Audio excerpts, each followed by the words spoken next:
నమస్తే గురుగారు. నమస్కారం అమ్మా. గురుగారు, ఈ వీడియోలో మనం ఆకాశలింగం గురించి తెలుసుకుందాం. ఓకేనండి. సో ఎక్కడికి వెళ్ళాలి, ఎలాంటి వారు వెళ్ళాలి, ఎలా వెళ్ళాలి, వెళ్ళిన తర్వాత ఏం కోరాలి, ఏం కోరుకోకూడదు? తప్పకుండా అమ్మా. ముందుగా శ్రీ మహాగణపతి దేవతోభ్య నమః. చూసేవంటి వీక్షకులకు నమస్కారం. మరి అదేవిధంగా ఐ డ్రీమ్ వీక్షలోకి స్వాగతం. ఆకాశలింగం అనేటప్పటికీ మనకు కనిపించేది చిదంబరం. ఆ చిదంబర రహస్యం అనేది ఇప్పటి వరకు కూడాను ఏ శాస్త్రవేత్తలు కానీ ఎటువంటి సైంటిస్టులు కానీ ఎవ్వరికి కూడాను ఆయన రహస్యం అనేది ఇప్పటివరకు గుర్తుపట్టలేదు. ఎందుకంటే ఆకాశ నటరాజన్ అంటే చిదంబర నటరాజన్ టెంపుల్ అనేసి ఒక ఫేమస్ టెంపుల్. అది దాదాపు మనకు 150 ఎకరాల్లో ఉంటుంది ఆ ఆలయం. చాలా విశ్రాంగా 4 గోపురాలతో చాలా విశాలంగా చాలా బాగుంటుంది. విస్తీరంగా విశాలంగా ఉంటుంది గురుగారు. చాలా 50 ఎకరాలంటే మరి చాలా వరకు. ఇంకోటి ఏంటంటే అక్కడ ఏ టెంపుల్లో కూడాను ఎక్కడైనా కూడా ఒక్క చోటు నుండి ఒక స్థానంలో నిలబడి 4 గోపురం చూసేవంటి యోగదాయకం ఏ ఆలయంలో ఉండదు. చిదంబర రహస్యం ఏంటంటే అక్కడ ఒక స్తంభం పెడతారు. నార్త్ గోపురం నుండి లోపలికి ప్రవేశించిన తర్వాత అక్కడ ఒక స్తంభం ఉంటుంది. ఆ స్తంభం దగ్గర మీరు నిలబడి చూస్తే 4 గోపురాలు ఒకటే దిక్కున మనకు కనపడతాయి. ఆ రోజుల్లోనే ఎలా కట్టారేమో కదా. చూడండి ఎంత మహిమలు గలవంటి క్షేత్రము అడుగండి. అది అక్కడే నిలబడి చాలా వరకు కూడాను చాలా విశేషంగా మనకి రోమాలు నిలిచిపోతాయి.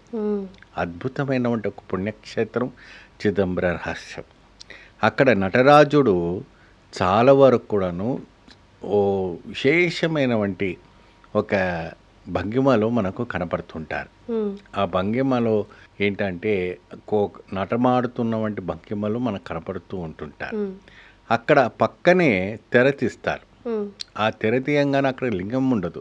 ఏ విధంగా అయితే మనం వాయులింగం మనం చెప్పుకున్నట్టు అయితే మాత్రం కేవలం ఆకార రూపంగా దీపాలు పెట్టిన చూపిస్తారే తప్ప ఈ ఆకాశలింగానికి అంటే తెర తీయంగానే అక్కడ కేవలం సాంబ్రాన్ని పొగ పెట్టేస్తారు.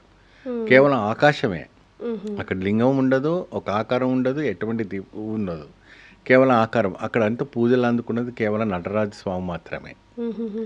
అక్కడ తాపిడి ఉంటుంది, బంగారపు తాపిడి. మన శరీరం పైన 4449 ఉన్నవంటి నరాలు ఎన్ని ఉన్నాయో అన్ని నరాలతోని వాళ్ళు ఆ ఒక తాపిడి చేశారు, బంగారపు తాపిడి. ఆ కవచాలు అంటే మానవ శరీరానికి చిదంబర ఆలయానికి చాలా దగ్గర సంబంధం ఉంటుంది. అక్కడ రోగనాశనానికి చాలా విశేషమైనటువంటి టెంపుల్. ఎటువంటి రోగం ఉన్నా ఇది తెలుస్తుంటుంది. పోతే ఆ చిదంబర ఆలయ ప్రాంగణంలో నాడీ శాస్త్రం చాలా విశేషంగా తెలుసుకోబడింది. ఆ నాడీ శాస్త్రం ఏంటంటే ఎవరైనా కూడాను వారి పూర్వజన్మం గురించి కానీ ఆ జన్మం గురించి కానీ వచ్చే జన్మం గురించి తెలుసుకోవాలంటే చిదంబర రహస్యంలో అక్కడ ఆలయం బయట ప్రాకారంలో కానీ బయట కానీ ఎవరైనా కూడా అక్కడ చెప్తారు. నాడి ఫింగర్ ప్రింట్స్ పెట్టి చేస్తే అక్కడ తాళపత్రాలు తీస్తారు. తాళపత్రాలు తీసి అక్కడ రహస్యాలన్నీ చెప్తారు. ఆ మొత్తం ఏంటంటే ఏం జరుగుతుందో అని కూడా చెప్తుంటారు. భవిష్యవాణి అన్ని చెప్తుంటారు. భూతవర్ధమాన భవిష్యవాణి అక్కడ మనం తాళపత్రాలతో చెప్తారు. నేను విన్నా. ఇక్కడ ప్రతి సోమవారం రోజున సాయంత్రం 6:30 నుండి 7:30 లోపు అక్కడ ఏనుగు వస్తుంది. ప్రతి సోమవారం ఏ ఆలయంలో రాదు.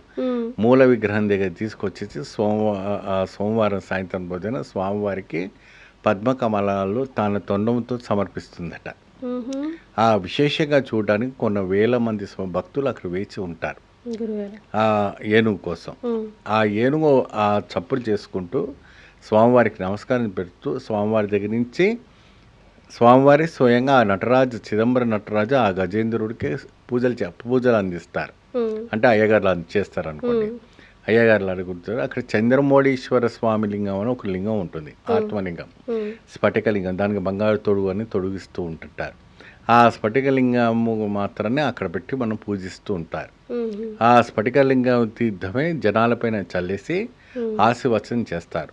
ఎందుకంటే ఇక్కడ ఏంటంటే లింగ ఆకారం లేదు, ఆకారం ఉంది, ఆకారం ఉంటుంది. కాబట్టి అది ఇంకోటి ఏంటంటే ఇక్కడ ఆకాశలింగం కాబట్టి ఇక్కడ లింగం లేదు కాబట్టి ఇక్కడ ఎటువంటి కూడా అభిషేకాలు అటువైపు జరగవు. కేవలం ధూప దీప నైవేద్యాలు మాత్రమే జరుగుతూ ఉంటుంది. ఇక్కడ సుందరంబాళ్ అమ్మవారు సుందరంబాళ్ అని పేరు, పార్వతీదేవి పేరు సుందరంబాళ్. ఈ సుందరంబ వాళ్ళు పక్కనే ఉంటుంది, నటరాజు దేవుని పక్కనే ఉంటుంది, చాలా విశేషంగా కనపడుతుంది. పోతే అదే క్షేత్రంలో వరదరాజ పెరుమాళ్ క్షేత్రం కూడా ఉంది. ఇటు శైవము అశైవం రెండు క్షేత్రాలు కనపడుతుంది. అంటే శివుడు ఇటువైపు మన విష్ణు, ఆ విష్ణు క్షేత్రము శివక్షేత్రము పక్కనే ఉంటుంది. ఒకటే ఆలయంలో ఒకటే గర్భాలయంలో ఒకటే మూలంలో 2 క్షేత్రాలు ఉండడం చిదంబర రహస్యానికి చాలా విచిత్రం. అది కూడాను ఆయన పాదాలు గోవిందరాజు పాదాలు డైరెక్ట్ శివుడికి పాదాలు పెట్టుకుంటూ పడుకుంటాడు ఆయన. ఇది కూడా ఒక పెద్ద రహస్యమే. దీనికి కూడా చరిత్ర చెప్పుకోవాలంటే ఈ రోజు సరిపోదు. చిన్నగా చెప్పండి గురుగారు ఏంటా చరిత్ర. అయితే ఒకానొక సందర్భంలో మాటపు దేవతలు నువ్వు గొప్ప నేను గొప్ప అని అంటూ ఉంటారు కదా. అన్నిట్లోనూ చూసుకుంటే సర్వంతర్యామి మహావిష్ణువే. కొంతమంది అంటే సర్వం అంతే శివమే అని దేవతలు కానీ ఫైట్ చేసుకుంటుంటారు. ఆ సందర్భంలో ఏంటంటే ఈ యొక్క మహాశివుడు మహావిష్ణువు ఏం చేస్తారంటే పడుకున్న తర్వాత ఆయన ఈ పవలింపు సేవలో పాదాలు వచ్చేసి నటరాజ శివుని దగ్గర ఉంటుంది, శిరస్సు వచ్చేసి మనకు దక్షిణం వైపు పెడుతూ ఉంటారు. సో ఆయన చేయి వచ్చేసి లింగం పైన ఉంటుంది ఏమండి. అప్పుడు ఏమవుతుందంటే ఇక్కడ శివము విష్ణువు ఒకటే, వేరు కాదు. వాళ్ళిద్దరు కూడాను శివకేశవులు ఇద్దరే కాబట్టి ఎటువంటి భయపడే విషయం లేదు. ఇక్కడికి వచ్చిన వారికి ఇక్కడ వైష్ణవాచారము శైవాచారము 2 కూడా దర్శనం అవుతుంది, పక్కనే ఉంటుంది.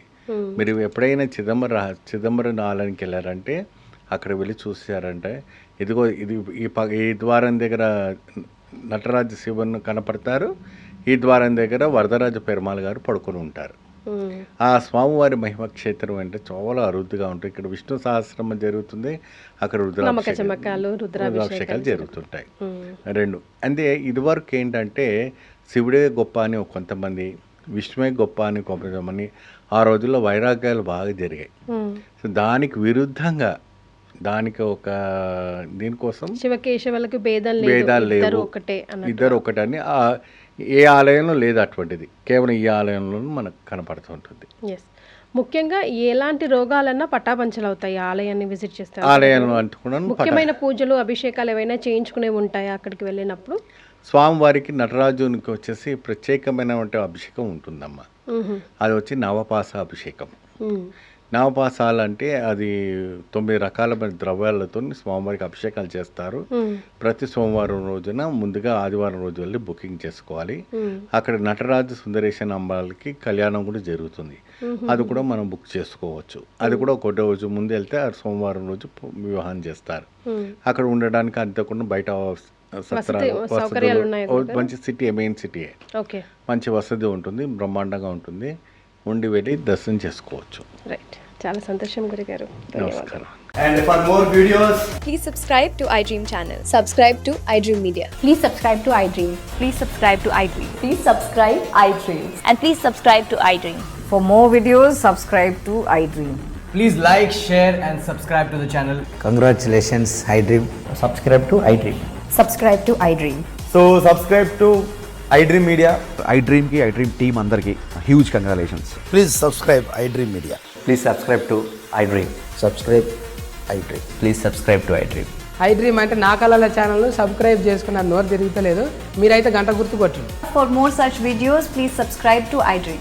Subscribe to iDream. Please subscribe to iDream. Please subscribe iDream Media. Please do subscribe to iDream. Please subscribe to iDream Media. For best entertainment and information, please subscribe iDream. And don't forget to subscribe to iDream.